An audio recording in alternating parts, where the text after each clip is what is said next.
From Hollywood, it's time now for... Johnny Dollar. Jake Kessler returning your call, Johnny. I just got back here to my office. You been at the hospital? Yes, and it looks like Hard Luck Dennis may pull through. Has he been able to talk? He may never be able to. That bullet went right through his neck. Anyhow, he's still unconscious. He's the key to the whole case, Jake, so phone me here as soon as he can be talked to. Meantime, I'm going to try to snag me some of these Lake Mojave bass. lucky dog.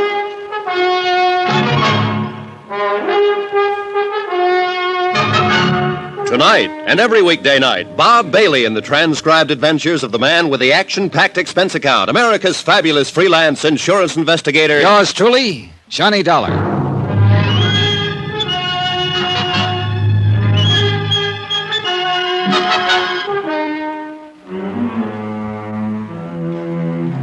From Special Investigator Johnny Dollar, location Catherine Wash on the Colorado River, to the Greater Southwest Insurance and Liability Company, Kingman, Arizona office. Following is a report of expenses incurred during my investigation of the Midas Touch matter. Item 8, $6.20 gas for the rental car that I drove down here to the Lake Mojave Resort on the Colorado River just above Davis Dam. And what a place. Modern, comfortable cabin within spitting distance of the lake itself. Good restaurant, tackle shop, dock. In fact, everything to make a fisherman happy and to help him fight it out with the lunker bass that inhabit the 60-mile-long lake. But much as I wanted to fish, I had other things to do. First, I wanted a good look at the Midas Touch mine. On the advice of the manager, Ham Pratt, I took along Buster Favor, general factotum of the resort. I liked Buster immediately. Short, stocky, cheerful, and with keen eyes that took in everything that went on about him. Little side road to the left, Johnny. Okay. So old Hard Luck Dennis got shot up, huh? Yeah, apparently because he knew too much. You see, when that cave-in occurred at the Midas Touch and killed the Haskell brothers... Hey, you better go into second gear on this road. Okay, right. Why, Hard Luck was the only person known to have been there with them. Couple that with the fact he just got $60,000 from them to reopen the mine. Well, that mine's worthless, Johnny. So I understand. Anyhow, naturally enough, everybody decided Hard Luck had done it. You know, before the brothers could get wise to him. He's a funny old character. Pretty nervous when I saw him. He almost took a shot at me a couple of times when he didn't like something I said. Instead, he got it. Yeah. While he was just prospecting, he was all right. Managed to get enough out of the ground here and there to live on. Some left over for a Saturday night binge now and then. Hey, you see the workings up ahead? Right.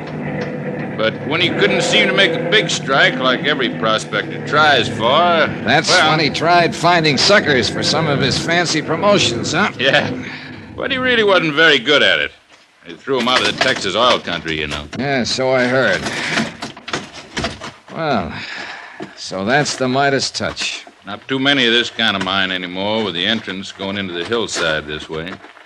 You know, I better use this flashlight. Okay. Hey, tell me something, Buster. If this mine is worthless, how could Hard Luck get the Haskell brothers to chip off chunks of ore that assayed over $1,000 a ton?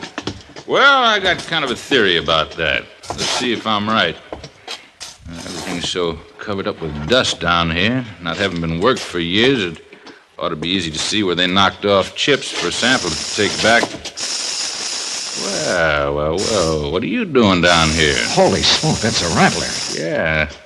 Guess he decided to get in out of the hot sun out there. Well, here, I'll find a big rock or something. No, you just wait. Handle to this old pick here. If I can get him to strike at it, maybe I can grab him by the tail and... Watch it! And crack him like a whip. Oh, so help me, Buster. Sometimes you do it right, you can snap their heads right off.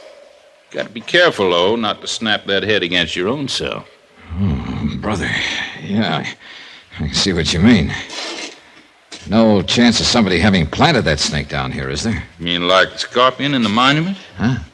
You know, those little neat piles of rock you see here there in the desert, 2-3 feet high. I thought those were where some prospector had staked a claim. Markers. Yeah, they are. Monuments, they call them. In the old days, they always did it the same way. How is that? Well, pull a couple of stones away, you'd find the old Prince Albert tobacco tin.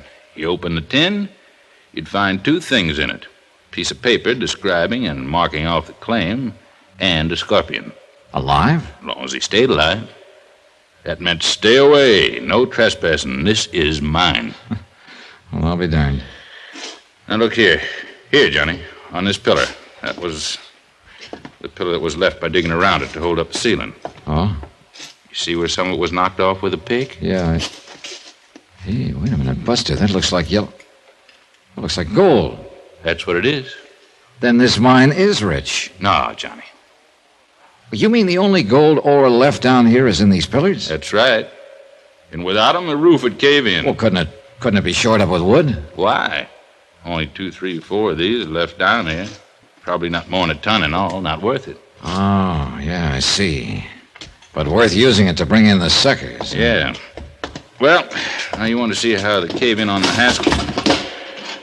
Now, what in the Sam hell is this doing down here? This winch and length of wire rope. Isn't that the answer to the cave-in? Tad Harding over at headquarters in Kingman seemed to think so. Yeah, sure. Somebody used it to pull down one of the pillars. But, Johnny, a winch of this type hasn't got any place in the mine. Where would a rig like this be used? Well, every ranch in this whole area probably has a couple. Cattle ranch? Yeah, that's right.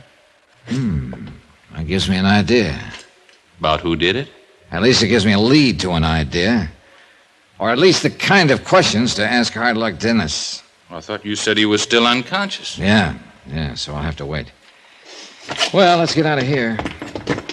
What do you plan to do now? Oh, just wait, I guess. And do some fishing while I wait. Oh, now that's right down my alley. Only first I'm going to knock off a bit of this ore for a souvenir. Yeah, this old pick ought to do. Well, now take it easy, John. I said take it easy.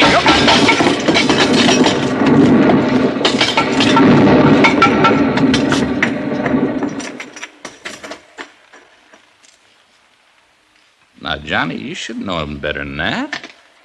Here, let me help you out of that pile of rubble. My face was pretty red as we drove back to Lake Mojave. Only once did Buster mention the fool thing I'd done. Yes, sir. If you'd banged away at one of the pillars further in the shaft, we'd have been in real trouble. Probably ended up like the Haskell brothers. And I suppose instead of planning on going fishing, I should have been cooking up some new angle of attack on this case. But after all, I had been promised fishing time on this trip. And until Hard Luck Dennis could recover enough to talk... I got the boat all ready and waiting for us, Johnny, with a 30-horse Johnson outboard on it. Oh, boy, I can't wait. And I'll take you to spots I know where you can pull out the biggest fightingest bass you ever saw. Oh, Buster, you son of a gun, you're tempting me with something I can't resist. I'll even loan you my bottle of Fast Strike. Fast Strike? Yeah, lure oil. Little dab of that on your bait'll guarantee you fish. That's for me. You sure you wouldn't rather just sit and try to figure out some new lead on this insurance case? You want my answer? Here.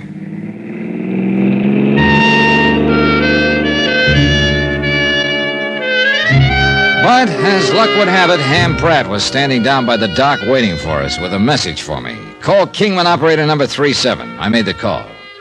This is Jake Kessler, Johnny. How's the fishing? Well, if it wasn't for the message from you, I'd be out on Lake Mojave right now. So if that's all you want to know... Johnny, Yeah? I put in this call to you over 2 hours ago, when Hard Luck Dennis first came to. He has? Yes. The doc says he's going to be okay. Has he told you anything about who shot him up? No. He won't talk to anybody but you. Says you're his only friend. Okay, Jake, I'm on my way. In a half-hour flat, I was back in Kingman at the Mercy Hospital on the edge of town. Hello, Hard Luck. Johnny Dollar. That's right. Glad you came. Only one I trust. Not like people around town. They hate me. Wow. Knew he'd try to get me, Johnny. Who? Probably seen me going back to the mine. Knew I'd recognize that winch he left there. The winch that was used to pull down the mine pillar caused the cave-in? That's right. A lot of winches like that on the ranches. But only Alex. Only he used that particular make. Royal Standard. Alex who, Hard Luck? Bundy. Alex Bundy. Alex Bundy. Foreman at the Haskell's ranch? The Too Lazy Two? Yes, Alex. But why? In love. Kevin Haskell's wife, Dora. Okay. Would you tell the police, the court, all this when the time comes? If you say so. if I live. Oh, you'll live all right. The doctor says you're going to be fine. You're going to be okay. Now, is there anything you want? Anything I can have sent up here to make you more comfortable? No, thanks, Johnny. Just come and see me, will you? Sure. Thanks. I guess you're the only real friend I have. Just why he felt that way, I don't know. Perhaps it was because he needed a friend. I decided I'd better let Jake Kessler in on what I'd learned and incidentally ask him for directions to the 2 Lazy Twos, so I drove on over to his little second-floor office on East Palm Drive. Alex Bundy, huh? Yeah, that's what Hardluck says. And with his testimony to back me up when I find Alex, we'll have a case, a good case. Which means, by the way, that your company won't have to pay off an additional $1.5 million for double... What's the matter? Shh, wait a minute. Yeah, Jake, I'm going on over and do a bit of fishing in Lake Mojave. What under the sun? Buster Favor promises to get me a limit of the finest bass you... What is it, Johnny? What are you doing? Somebody was outside that door listening to us, I'm sure of it.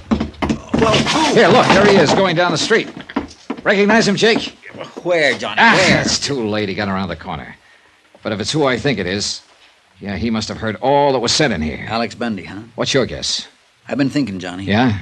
Old Hardluck Dennis has been the key to this whole case right from the first. He still is, more than ever after what he told me. All right, then. Excuse me. Jake Kessler speaking. Oh, hello, Chief. I was just... Huh? What? Oh. What's the matter, Jake? What's the matter? You look like you've seen a ghost. I was Tad Harding at headquarters. A fire escape outside the room at the hospital. Huh? Somebody climbed up the fire escape, used a bailing hook. Oh. Yeah. He's dead now. Hard luck.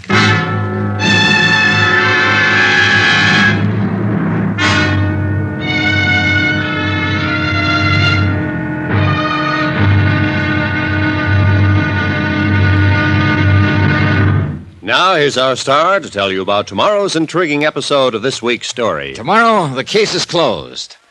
And then it suddenly reopens with a bang from a .30-06 rifle. Join us, won't you? Yours truly, Johnny Dollar.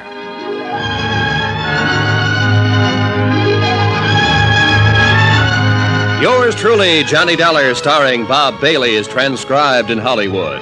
It is produced and directed by Jack Johnstone, who also wrote this week's story. Be sure to join us tomorrow night, same time and station, for the next exciting episode of Yours truly, Johnny Dollar. Roy Rowan speaking.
Well, hiya, Pat. 1, 2, 3 in a row. Now, what's that supposed to mean? Mysterious disappearances. 3 weeks ago, you were out looking for the beneficiary of a big policy by the name of Jonathan Doe. Yeah, so what happened? He turned out to be a man who never existed. I know.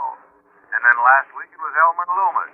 Find him, find his body, find out who murdered him. Only his disappearance was rigged by himself to get away from his wife. Not very cleverly done, however. Well, this one was, Johnny. Fooled everybody at first. Where? Kerr's Ferry, New York. Little town along the Hudson over near Yonkers. Well, if you know it was a fake, what do you want me to do about it? Find him. Bring him in so we can prefer charges against him. What kind of charges? Perpetrating fraud against the insurance company. What else? What if he hasn't collected? I'm afraid I don't get it. You will. Come on down here to the office and I'll tell you about it. His policy a big one? Very. Then you won't quibble over the size of my expense account. I didn't say that. Well, of course, that's what you meant. Johnny? Okay, Pat. I'll be over in a few minutes.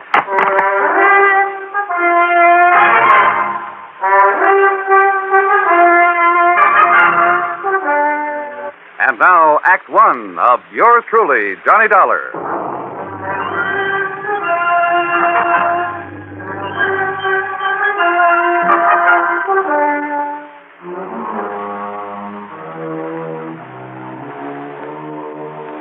Expense account submitted by Special Investigator Johnny Dollar to the Universal Adjustment Bureau, Home Office, Hartford, Connecticut.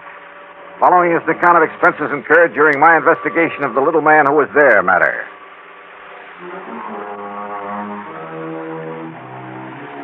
3 mysterious disappearances in a row. I almost wish somebody'd set a fire, rob a bank for a change. But expense account item 1, $1.20 for a cab to the office of Universal Adjustment Bureau. As usual, Pat McCracken got straight to the point. Plain as day, Johnny. Howard L. Edwards insured his life for $50,000, double indemnity. So? Beneficiary, his wife, Mary Louise. In other words, if he was accidentally killed, his wife would collect a cool $100,000. But he wasn't. He wasn't. You sure? Oh, the police down there in Kerr's Ferry thought otherwise at first. You know, when they discovered the way his car had toppled over into the Hudson River just above Sound. Is that the way he staged it? Uh-huh. But when they found out that Edwards and his wife were stony broke and had been for months, that if it wasn't for the finance company that had starved by now, well, that's what wised them up. But, Pat, if they haven't found him or his body... Him, Johnny, him.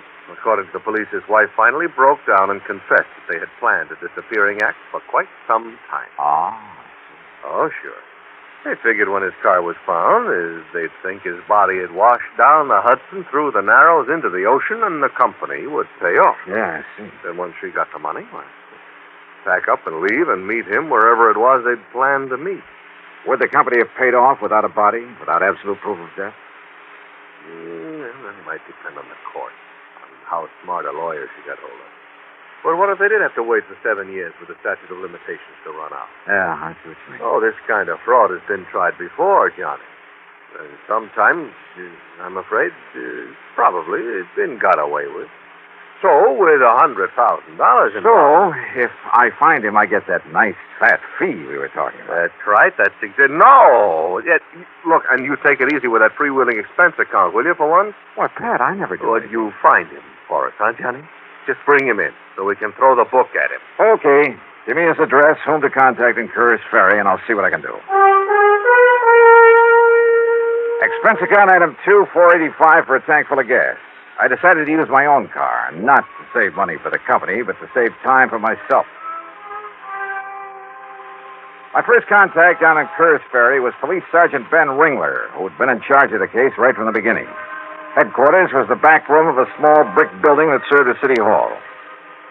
All right. You know how the highway skirts the edge of the river just about town? Well, it was rainy and wet that night. He missed the curve, skidded over the edge, and rolled down into the river. At least that's what he tried to make it look like. You mean he deliberately ran that car into the river? Sure he did. There wasn't a sign of a skid mark. Sergeant, how long after it happened did you find the car? Wife said he'd left home after dinner the night before. But after midnight, she called us, said to please go out and look for him. Like we got nothing to do but go out and look for some guy who was away from home a couple of hours. And you found the car? I'm telling you. Some kid who was fishing down there seen the wheels of the car sticking out of the water early the next morning after the rain. Uh-huh. In other words, it's possible that if there had been skid marks, the rain might have obliterated them. Oh, stop kidding yourself. Him and his wife were so broke they... What did Howard Edwards do for a living? Called himself an inventor. And listen, him and his wife even already had the house up for sale. So? Well, don't you see? As soon as she collected the insurance money, she could leave town and nobody think nothing of it. Mrs. Edwards admit all this to you? Oh, are you kidding? Well? Of course not. But when she let slip about their planning a disappearance, well, Dollar, no matter how you look at it, 2 and 2 makes 4. So don't worry, she'll admit it before I'm through with her. I've cracked harder nuts than her in my time. Maybe I'd better see and talk to her. Sure, go ahead. Make her break down and tell you where he's gone. If you can. Now, just what do you mean by that? You young kids think you're pretty smart. But, mister, you just try to get anything out of her. Oh, I can try. Yeah? Good luck, Dollar. You're going to need it.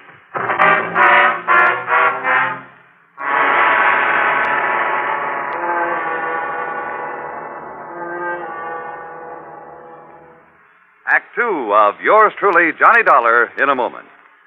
Great scientific achievements usually are made through the combined efforts of many men. Such is the story of the Atlantic Cable, one of the outstanding milestones of the 19th century. But today, the name of one man remains to remind us of that venture. The organizer and director, Cyrus W. Field, a retired paper merchant who risked his fortune, sanity, and integrity in an awesome adventure that lasted 12 long years. Field first was approached in regard to a short underwater cable to Newfoundland in 1854. After a huge investment of both money and energy, the cable was completed the following summer. Field then went to England to tackle the much larger problem of laying the Atlantic cable. Many futile attempts were made. Cable was broken. Splices were made. Cable was lost. Tempers flew, and ship captains resigned in disgust. Still, Field wouldn't give up. Finally, on August 8, 1858, it appeared that the project had been successfully completed. Cyrus Field went ashore and walked 15 miles to the nearest telegraph station.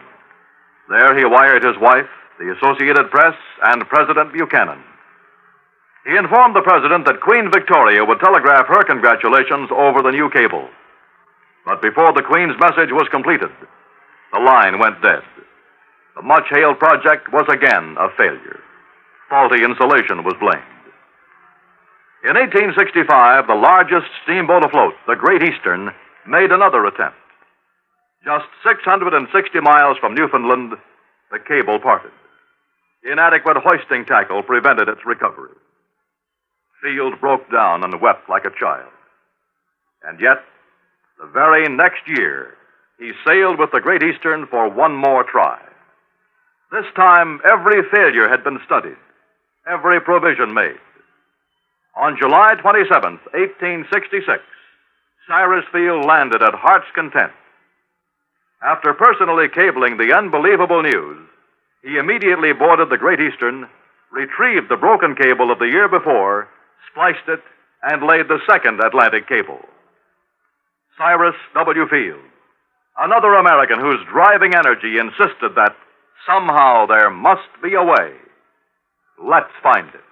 And now, Act Two of yours truly, Johnny Dollar, and the little man who was there matter.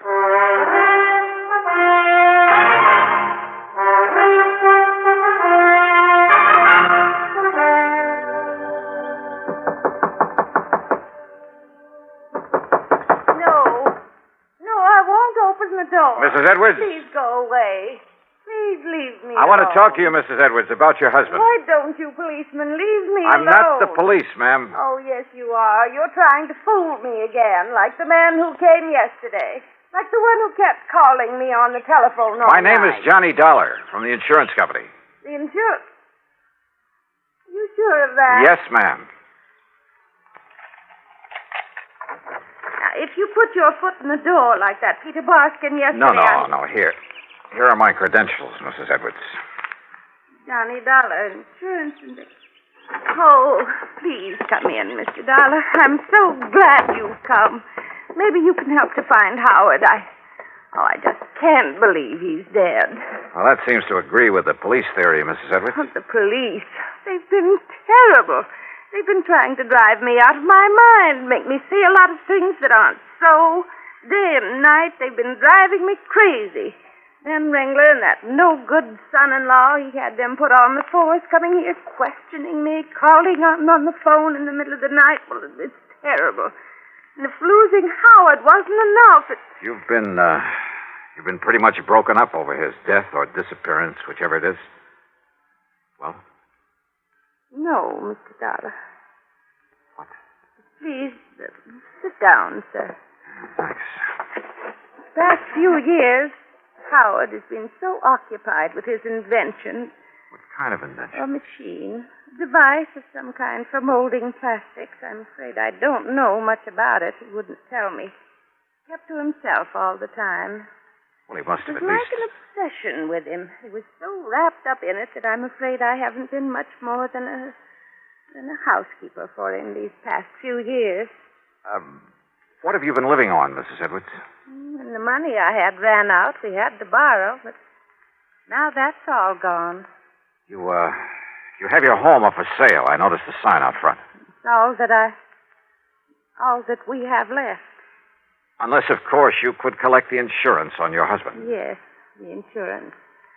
Then I wouldn't have to worry anymore. It would make up for all the years of struggling along on almost nothing and skimping and... Now, wait a minute, Mrs. Edwards. Yes?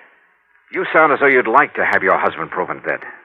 At least it would provide a decent living for me after all these... No. Oh, no. That sounds terrible, doesn't it? Yeah, it sure does. I didn't mean that I wish him dead. I only meant that... Well, if he is... When I first got here, you said you hoped I could find him. Yes. Yes, Mr. Dollar. Sure. So that you and he could continue this sad life of poverty and not really getting along together? No, don't you see? We'd have money. Oh? Because of his invention. He'd finally found someone who would buy it for a lot of money and a lot of royalty when it's used. But now even that is gone. Gone? What do you mean gone? All the plans and drawings. He took them with him that night. And just where was he taking them? To the man, the company, whatever it was he was selling it to. At least I think he was. In the middle of the night? Now they're all gone, somewhere in the Hudson River. You told the police about this? Yes, I told Ben Ringler. He found no sign of them in the car? No. And that son-in-law, that Peter Moskin, he said I was lying about those papers. All right, Mrs. Edwards, listen to me. Yes. Considering the relationship of you and your husband, wouldn't it be logical for him to leave you, sell his invention for whatever he could get, and live happily on the money all by himself? And just leave me with nothing? Yeah. No. In spite of... Oh, no, Mr. Dollar, he wouldn't do that. I didn't say leave you with nothing. All he had to do was make it look as though he'd been killed. Make it look? That's right, in a car accident. Oh, no. Well, that's the way you planned it, isn't it?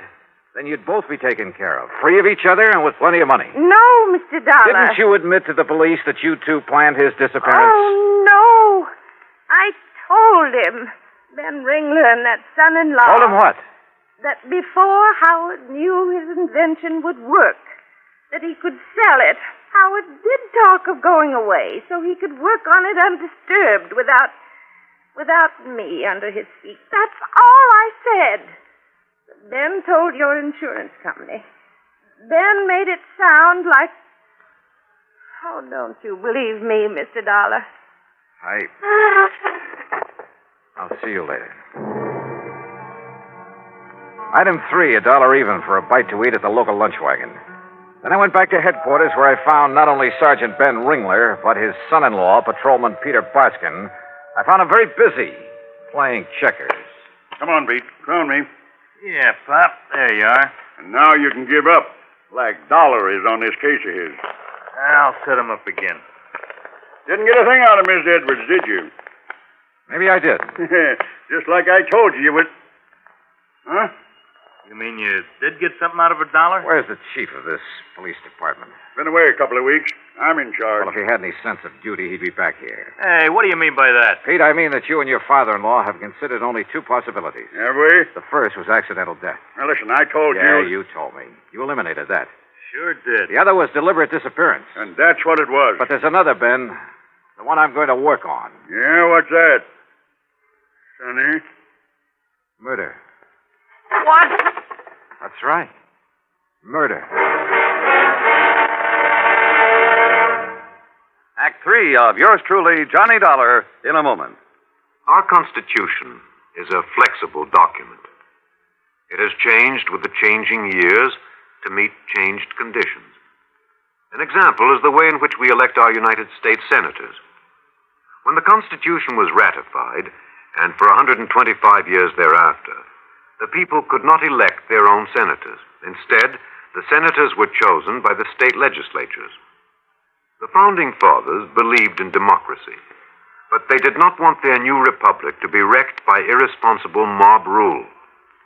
Democracy was a new form of government. Most of the voters had little knowledge and less experience in governing themselves.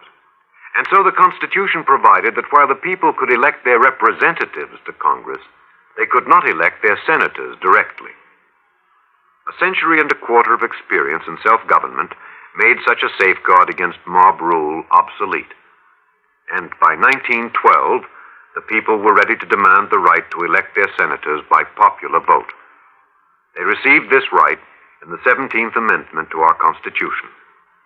This amendment illustrates how our Constitution lives and grows in our changing world, to the end that this country of yours and mine shall be our country under God. And now, Act 3 of yours truly, Johnny Dollar. I learned from Sergeant Ringler and his smarty pants son-in-law that Mr. Edwards' car had been left untouched where they'd hauled it out of the river north of Kerr's Ferry. It was late in the afternoon, but item 4, there in police headquarters, 30 cents for a phone call to another headquarters, the 18th Precinct down in New York. This Lieutenant Singer. Hey, Johnny Dollar, Randy, I want you to do something for me.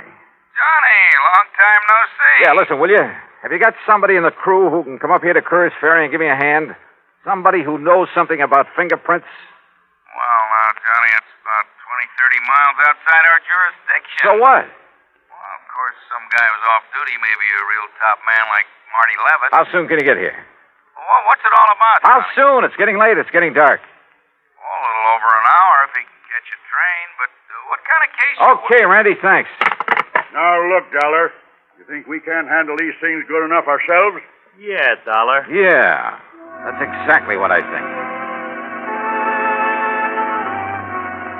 It was dark by the time Marty Levitt arrived, but he had a flashlight in his kit, and I brought along my own. So I drove him out to where the car sat up between the highway and the river. His examination was quick and efficient. And when he'd finished... No, I don't get it. What? What'd you say? Holy. That's a wonder a lot of cars and trucks don't miss that curve. What is to this one, Johnny? I don't get it. What do you mean, Marty? Johnny, I haven't uncovered a single fingerprint, except for some old ones on the gas cap, under the hood, that sort of thing. And except for Mr. Edwards' own prints on the steering wheel and gear shift lever. No. Huh? Steering wheel, gear shift, light switch, door handles, everything wiped clean. Well, of course, this wreck was in the river a few hours. So I don't care if it was in there a week. They'd still be on it. There aren't even any prints from whoever hauled it out of the river. Marty? Sure, Johnny. Somebody carefully wiped them off. And people don't do that without a reason. So, where do you go from here? Yeah.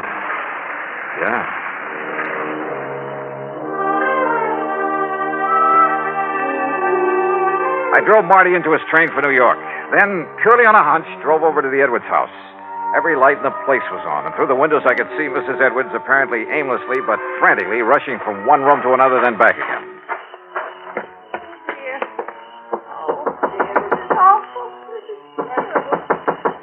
Mrs. Edwards, this is Johnny Dollar. Oh, Mr. Dollar, thank heaven. Oh, Mr. Dollar, look. I was only down to the drugstore a few minutes, not more than 15 minutes, and look what he did to my house. He ransacked it. Who? I don't know. It's so dark out. He ran out the back way when I came in. Have you found anything I missing? don't know. I haven't. Is this your husband's desk? Yes, it is. To me, like this was the target. The rest of the house, and the closets, the bureau. Oh, sure. To keep you from realizing this was what he was after. Wait. Howard kept that locked. Yeah, but it's been broken open. Why, even I was never allowed to look in his desk. Did you call the police? The police. Now, what would they do after the way they've treated me? Cortina Plastics Company, Marino Plastic Molding Corporation, General Eastern. They were the ones that turned him down, I think. Wait a minute. Here's part of a letter. Another scrap caught in this crack here. Apparently overlooked it. Oh. Something Town Plastics Incorporated. Yes, Bridgertown. Huh? I think that was the name of the company that was going Wait to... now. Check through your local authority. Agreed to represent us these negotiations. They're incurs. So suggest you contact Mr.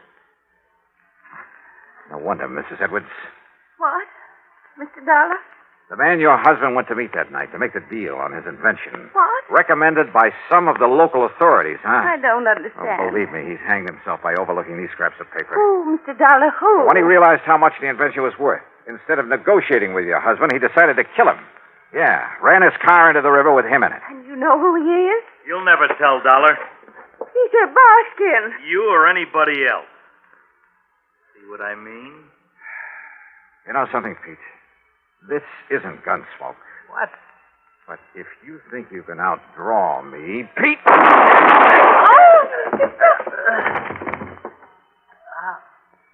How'd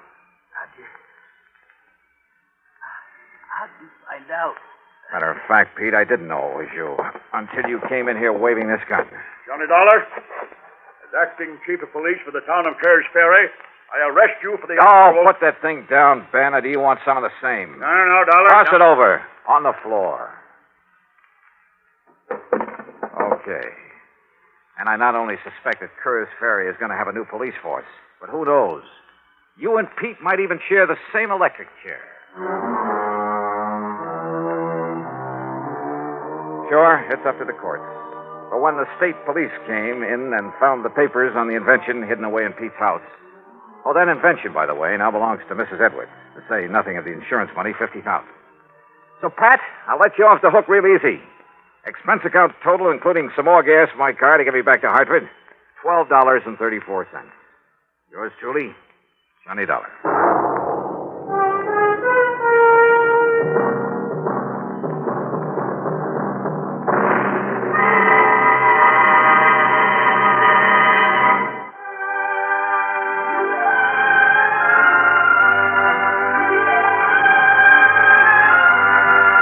Yours truly, Johnny Dollar, starring Bob Bailey, originates in Hollywood and is written, produced, and directed by Jack Johnstone. Heard in our cast were Virginia Gregg, Larry Dobkin, Ralph Moody, Gil Stratton, Herb Vigran, and Vic Ferris. This is Jim Matthews speaking.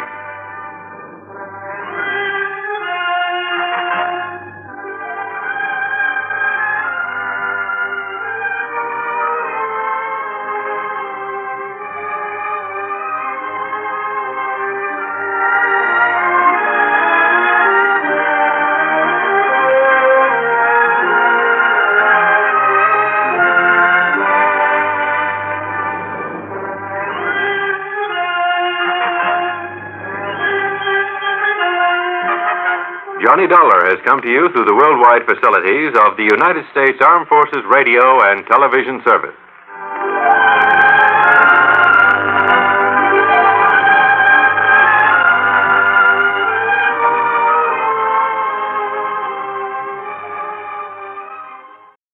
From Hollywood, it's time now for Bob Bailey as... Johnny Dollar. Yeah, remember me, sweetheart? Johnny, I didn't I'm think... the guy you were making the big pitch for. Dancing, moonlight on the beach, the complete routine. Oh, I gotta hand it to you, baby. That was real nice acting. No, it wasn't acting, Johnny. I meant it, all of it. Oh, sure, Gloria, sure.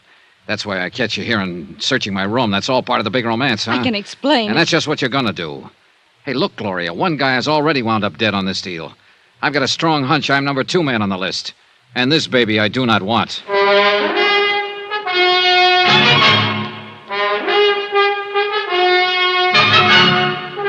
Tonight and every weekday night, Bob Bailey in the transcribed adventures of the man with the action-packed expense account, America's fabulous freelance insurance investigator. Yours truly, Johnny Dollar.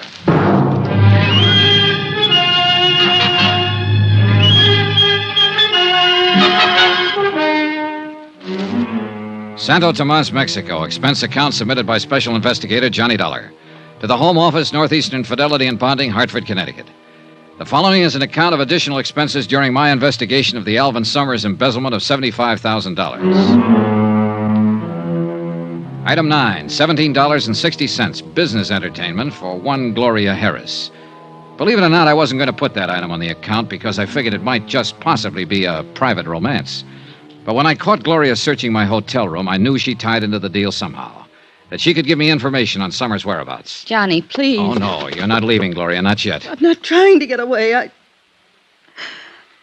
Oh, what's the use? You'd never believe me. Why should I? You lied to me. I lied to you once. Only once. When I told you I'm here on a vacation. I'm not. Surprise. The truth is I'm stranded down here. Stranded? Oh, sure. That's why you're staying at the Playa del Mar, the most expensive hotel in town. I don't mean no money. I mean no passport. Oh. It's true. You got a cigarette, Johnny? Yeah, here. Thanks. Yeah. I've been stuck in this ratty town for 4 months now. Just hoping every day that I could figure out some way or find somebody to help me get back to the States. How come you picked this town? Assuming I believe you.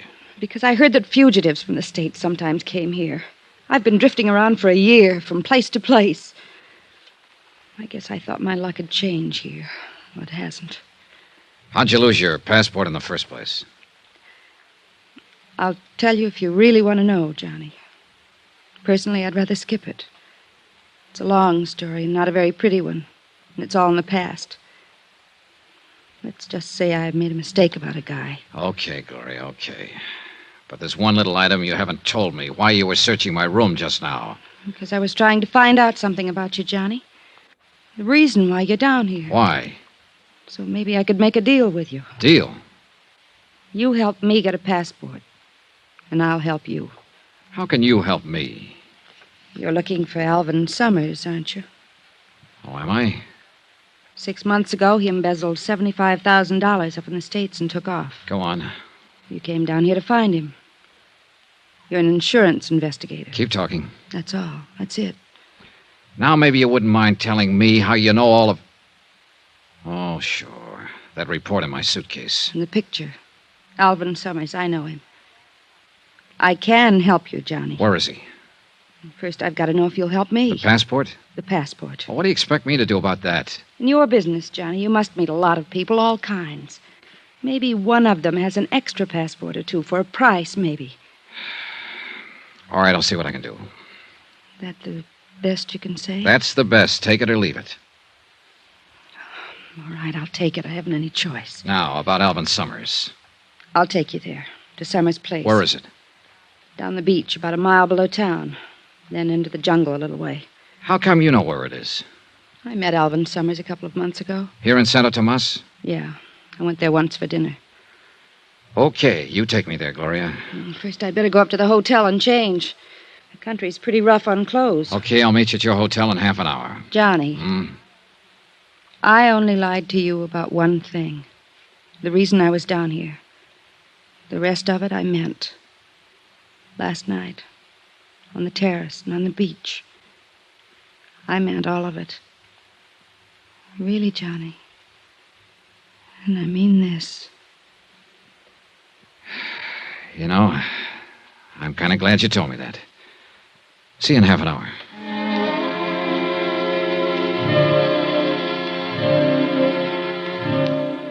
I stayed there a while after she left, going over the case in my mind.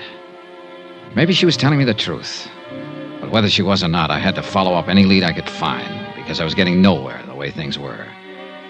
Half an hour later, as I was starting out of my room to go pick her up, my phone rang. It was a long-distance call from the States. Fred Wilkins at Northeastern Fidelity, Johnny. Hi, Fred. Well, how's the fishing down there? Fishing? As a matter of fact, it hasn't been so good so far, Fred. Ah, that's too bad, but I'll bet the swimming is all right, huh?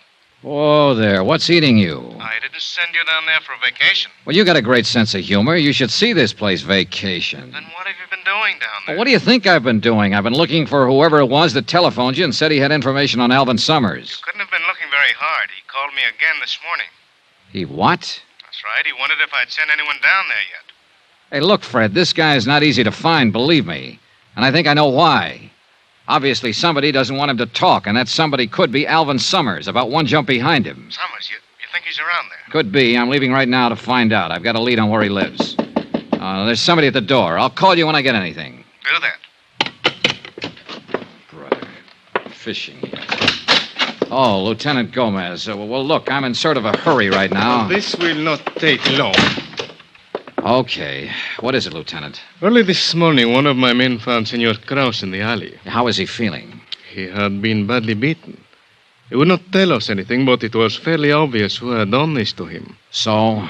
So, the last time we talked, Senor Dollar, I warned you not to attempt to take the law into your own hands. Now listen, Gomez, if you think I'm going to take a pistol whipping like he gave me and not do anything about it, Do you gotta... not misunderstand. I care nothing about Kraus personally or what happens to him. I'm thinking about something more important. For instance? You are looking for Alvin Summers, a man who quite obviously does not want to be found. So? So, when you find him, it is quite possible that there will be trouble. Granted. But let's face a few facts, Lieutenant. You and your boys can't help me. You're in charge of the Santa Tomas police force, all 2 men. And I imagine you've got a few other things on your mind besides an embezzler from the States and an insurance investigator. That may So well that be means true. I've got to do it on my own. Very well, Senor Dollar. This morning I attended the funeral of Benito Enscanza, who was killed because he had information about Alvin Summers. If you find Summers and take the law into your own hands again, I fear I may have to attend another funeral. Yours. That's what I liked about Gomez. He was the cheerful type. Well, I picked up Gloria at her hotel and we headed for Summers' place. We walked down the beach about a mile below town. The beach kept narrowing as the jungle crowded closer and closer to the water. This place is in from the beach a ways. There's a little path pretty soon that leads in. You could walk right by it and never see it. Here it is. And that's just what we'll do. Hmm? Walk right by it. I don't want to lead anyone else here. There's nobody else on the beach. I'm not talking about the beach. That's a regular jungle in there. 20 people could be watching us, so we'd never see them. Oh, I guess so. Okay. Now we'll go in here, then work our way back to the path. Brother, this is pretty thick in here. Yeah. Oh, when you're walking through thick brush like this, you always feel like somebody's watching you. Imagination gets pretty strong sometimes. I think it's a little more than imagination. What do you mean? Stop a minute. Listen. I don't hear him. Johnny. Yeah, somebody's tailing us again. Look, keep moving straight ahead. I'm going to circle and see if I can intercept him. All right, but be careful. Gloria moved on, and I started circling to the right. Every few seconds, I'd stop and listen. Yeah, he was still there. I pegged the direction of the sound and started edging toward it slowly. Then my foot caught on a butt. I scrambled to my feet and kept going in the same direction. There was a small clearing ahead. I reached it, stopped, and listened. Nothing. Whoever I was chasing seemed to know the country better than I did. He'd disappeared. I caught up with Gloria a couple of 100 yards farther along the trail. Any luck, Johnny? No. Whoever it is pretty good at keeping out of sight. Are you sure it was a person? Might have been some kind of animal. Yeah, maybe. You can see a corner of Alvin Summers' hut from here. Past that big tree. Yeah, come on. And stay behind me. All right. If there's any trouble. You think there will be? Look, a guy who's this careful about hiding doesn't usually welcome visitors. Quiet now. No sign of life. Keep back against the wall. I'm going to open the door.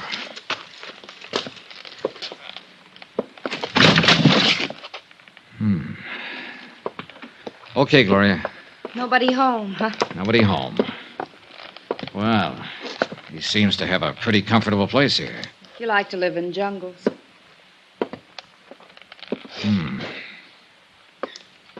Yeah. What? Looks like he hasn't been around for several days. Oh? The food in these cupboards, pretty moldy. Yeah, I guess they've cleared out. They? Uh-huh. He and whoever was here with him. What makes you think someone was? For one thing, 2 sets of dirty dishes over there. Maybe he just wasn't neat. He'd have to have been awfully neat to use 2 toothbrushes and 2 kinds of toothpaste, and 2 people have been eating at this table. See the crumbs? Maybe there's something around here that could give you a clue to where he might be now. Maybe. If he's still alive. What do you mean? You think he isn't? Oh, I don't know. But if somebody else was living here, too, it could mean he had a partner in this deal. And it's a funny thing about that kind of playmates. Sooner or later, they start quarreling about who's going to hold the marbles. $75,000 worth in this case. Johnny, if he is dead, that leaves you nowhere. Maybe not. Hey, listen. What? Yeah. Sounds like our shadow is somewhere outside. Keep talking, Gloria. Normal tone. I'm going out the back way and see if I can spot him. Why don't you look around the hut, Johnny? Gloria kept up a line of patter while I slipped out the back door and into the brush. I listened. Do you want me to do anything? Nothing but the sound of Gloria's voice. Johnny? He had to be somewhere near. But where? I worked my way around to the front of the cabin, still under cover. No sign. I kept on around the other side. Then, as I started to climb over a fallen tree trunk, I saw a shadow out of the corner of my eye. Hold it. Don't turn around. The voice was behind me. I could see the rest of the shadow now, a hand with a gun. And I knew it was zeroed in on my backbone. I said hold it. I'm holding. Drop your gun. Kick it backwards, quick. Hey, look, whoever you are... Don't turn around. Okay. And don't try to move. Mind telling me... Keep your eyes straight ahead. Any move at all, it'll be your last.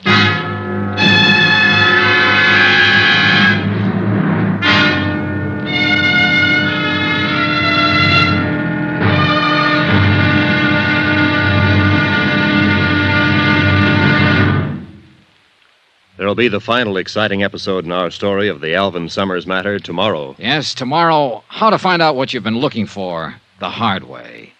Join us, won't you? Yours truly, Johnny Dollar.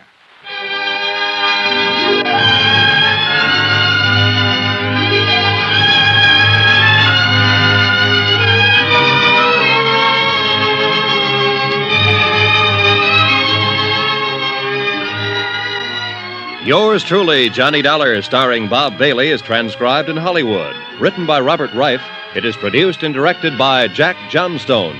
Be sure to join us tomorrow night, same time and station, for the next exciting episode of Yours truly, Johnny Dollar. Roy Rowan speaking.